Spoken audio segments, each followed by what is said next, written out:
So here's the complete front brake setup that we're running on the 3B. Let's jump over to the bench, talk about all these parts, the part numbers, what they come from, and then what it takes to actually get it all completely put together on this axle. This is everything that's involved except for one bracket that we already have on the axle. I'll cut to now that we put on in the last video. So that bracket is from Brennan's garage. So it's the bracket and then as well some spacers. And I'll link all of the parts, all the part numbers in the description below. So if this is something you want to do yourself, you can go through and just follow through and essentially order everything that I have here. So there's a couple different ways to get disc brakes onto these old Willys. I chose to go the route of geo-tracker brakes. So it's a geo-tracker caliper, pads, and rotor. And then the hose is off of an S10. Just because of simplicity in ordering the parts, ordering replacement parts. There are some options to go with a Chevy caliper, and then I think you can use a later CJ7 rotor or later CJ5 rotor. There's a bit more involved, a bit more modifications to the axle itself that I didn't want to go through.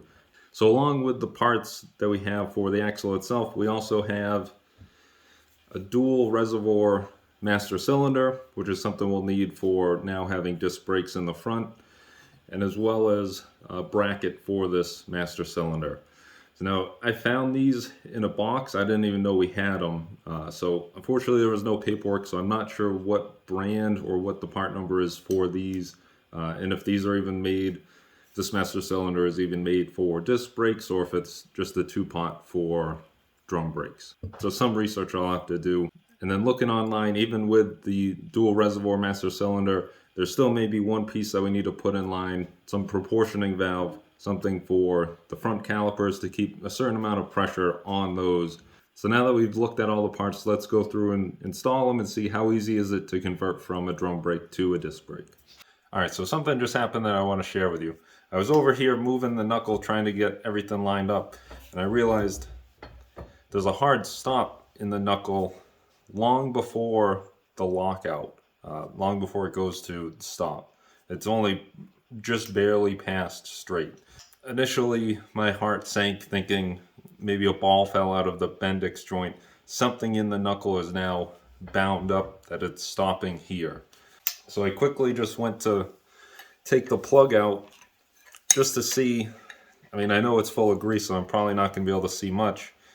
But even just loosening that got it to where it needed to be. So apparently you can drive these plugs in too far, that then it will hit the C, that inner C on the axle and prevent it from turning all the way. So I'm very happy that I checked this plug before pulling all of this off, pull the spindle all off to then see in there that the plug was just in, half a turn too much. So I guess a little public service announcement.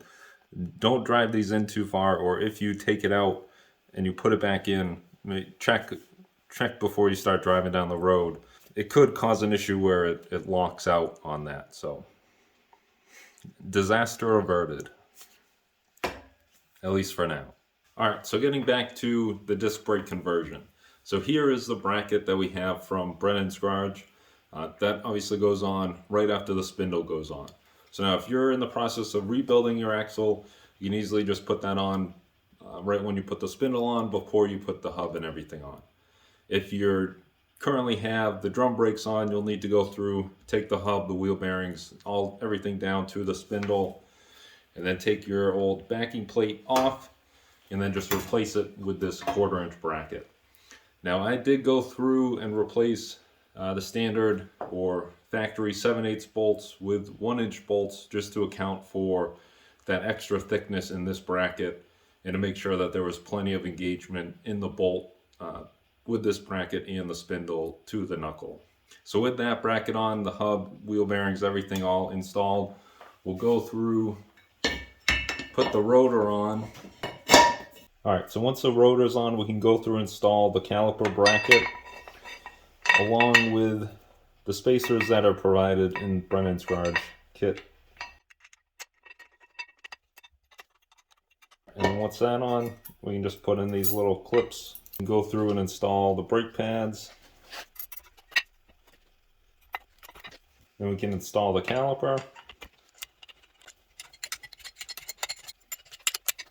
So I'll still need to go through, get the banjo bolt to put the hose on, and then I need to see, once I have that, how it mounts to this factory bracket, just to make sure there's no binding or anything during the full range of motion.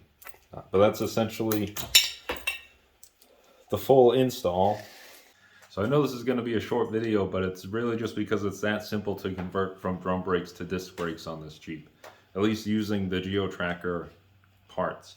I know using the Chevy parts, you got to do some grinding back here on the knuckle, and it's a bit more involved. But between the bracket from Brennan's garage and everything else I got from Rock Auto, for less than $300 to switch from old drum brakes to disc brakes seems pretty well worth it to me. So that price does not include that dual reservoir master cylinder. So I still got to go through and try and track down what part number that is, and then I can update that in the description when I find it. So I'm actually going to go through and take all of this off right now, start prepping this axle for paint, because in the next video, we're taking that frame off the wall and getting this on a rolling chassis.